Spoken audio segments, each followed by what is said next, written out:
Starmer is a robot, 22 billion whole working people, you know, all the rest of it. Yeah. Kemi Badenoch really should be brilliant, but there's something just not right. How did she do today? We spoke a lot about Keir Starmer and his coalition of the willing. It looks as though the coalition of the willing has now gone down the gurgler because Donald Trump's just gone, well, I don't know what you people are talking about. We're not doing that. You've even admitted that you can't do anything without America. With Theo Washerwood and Peter Barnes. Great to have you both with us this morning, political commentators, both, and Peter's a political strategist as well.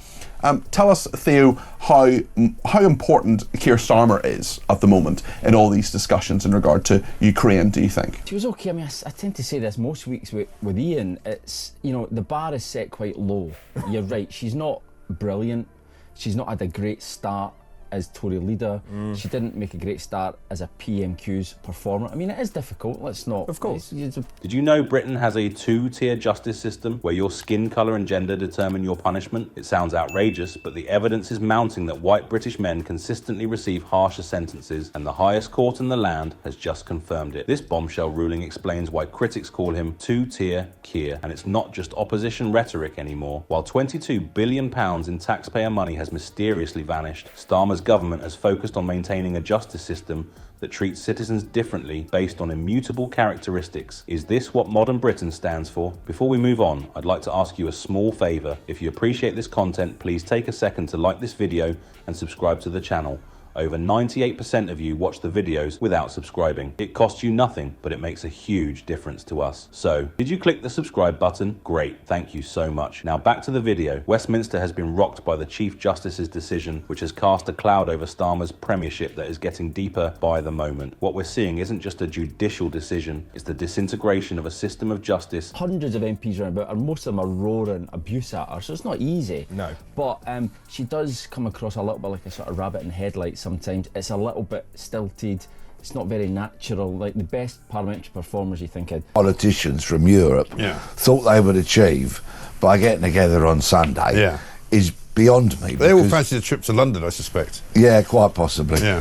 But anybody with any semblance of grey matter, they would be prepared to put peacekeepers on the ground in Ukraine should it be deemed necessary, but of course they want that backstop, that security backstop from the United States. But in the wider picture of where we find ourselves right now, the Prime Minister's statement says it all. The ball is in Putin's court. Look as if they were constantly having to just read things off a piece of paper, and I don't think she's quite managed that. But as you say, up against someone in Keir Starmer, who isn't exactly a brilliant performer either. It was interesting. I was listening to Boris Johnson. Lots of people watching this will know, because I keep talking about it, his Unleashed, his book. That Starmer helped create and that is now clearly blatantly unfair. The pre-sentencing report system, which Starmer has supported throughout his career, is at the centre of this dispute. When judges decide on punishments, these ostensibly harmless evaluations automatically take into account traits like gender, colour, and other individual circumstances. This strategy was portrayed as fair and progressive on paper. In reality, it has produced something far more concerning, a two-tiered legal system in which your identification determines how you are punished. This system's mechanics are especially sneaky. These papers systematically employ various standards based on demographic considerations when sentencing defendants. It is now hard to overlook the repercussions. White British men are routinely punished more severely than other groups for the same actions. This is the uncomfortable truth that the Chief Justice's decision has now brought to light. It is neither political posturing nor conjecture. The way this strategy goes against the fundamental tenet of equality before the law, which is the cornerstone of any functional democracy, is especially devastating. The idea that justice should be blind and that your background shouldn't dictate your punishment is something that the British legal tradition has long taken pleasure in. However, the exact opposite principle has been institutionalised under Starmer's leadership. The picture painted by court documents is unsettling. The pre-sentencing procedure produces drastically disparate results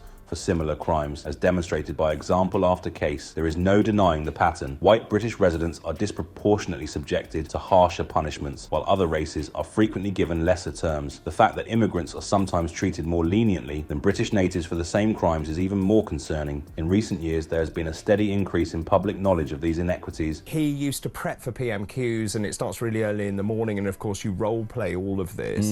And he describes it as a bear pit, and actually I think he was pleased when it was over. I think every Prime Minister is pleased when it's over. Oh, yes. Right. So it's all wishful thinking, grandstanding. Yeah.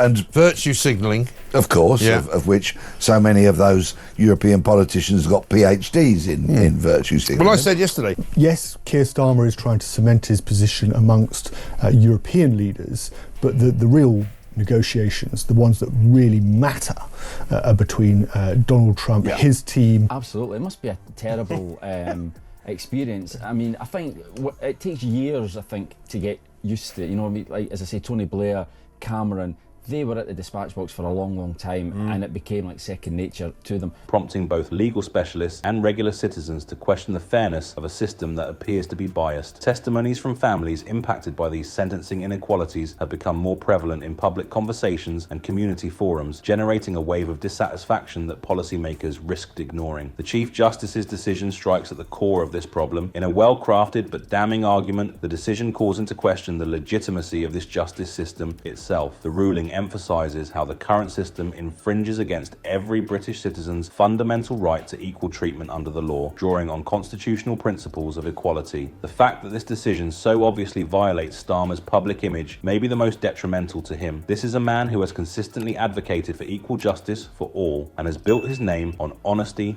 and fairness. However, the system under his supervision has consistently favoured some groups while penalising others. According to the ruling, this strategy has led to a scenario in which white men will be treated more harshly, which is in stark contrast to Starmer's stated dedication to equality. There are significant political ramifications. Now, a sizable segment of the electorate has verifiable proof that the legal system deliberately discriminates against them. In addition to the legal repercussions, this is a disastrous betrayal of public confidence in the administration. When a leader is in charge of a system that evaluates people based on their demographic traits rather than their behaviour, how can they remain legitimate? The Chief Justice's decision is particularly upsetting because it comes to the clear conclusion that the existing sentencing standards are in violation of the equality rights guaranteed by British law. This is a serious indictment of a system that has violated its fundamental values, not a small technical glitch or a procedural mistake. Starmer has got better as Prime Minister. I didn't think he was that impressive as an opposition leader. I thought Rishi Sunak actually was pretty good. Yes, I'd at agree. PMQs as well.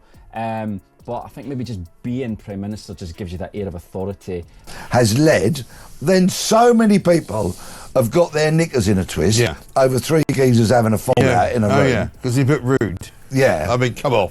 Do me a favour. Think of some of the meetings. Some of these people never been in meetings where you shout at each other. What Theo said, that Starmer is positioning himself amongst European leaders, but in reality, what is he actually achieving? This coalition of the willing, it doesn't seem to be having a lot of willing people. You know, a lot of these nations... Well, there's quite a few members of it. And you can just, you've got your stock lines, you can just swat away questions, and Kevin Bennett hasn't yet got under his skin. What did they talk about? I mean, I know there was the Chagos Islands. Tariffs, of course, would have featured very heavily. The political and emotional toll on Starmer, a former prosecutor now exposed for managing such a system, is incalculable. People from all political parties in Britain are increasingly calling for accountability. Due to the verdict's stunning revelation of Starmer's shortcomings, his leadership is now in a precarious position. When informed of the ruling's specifics, even King Charles allegedly reacted shock, seeing at away the constitutional significance of a legal system that treats people differently according on their history. The terrible decision couldn't have come at a worse time for Starmer, whose leadership is becoming more and more shaky. His popularity has plummeted, and even devoted Labour fans are now publicly opposing him. His governance is fundamentally contradicted by this legal crisis. A former director of public prosecutions now oversees a system that violates the exact values he professed to support. Growing economic difficulties and this legal issue are being widely watched by the British public.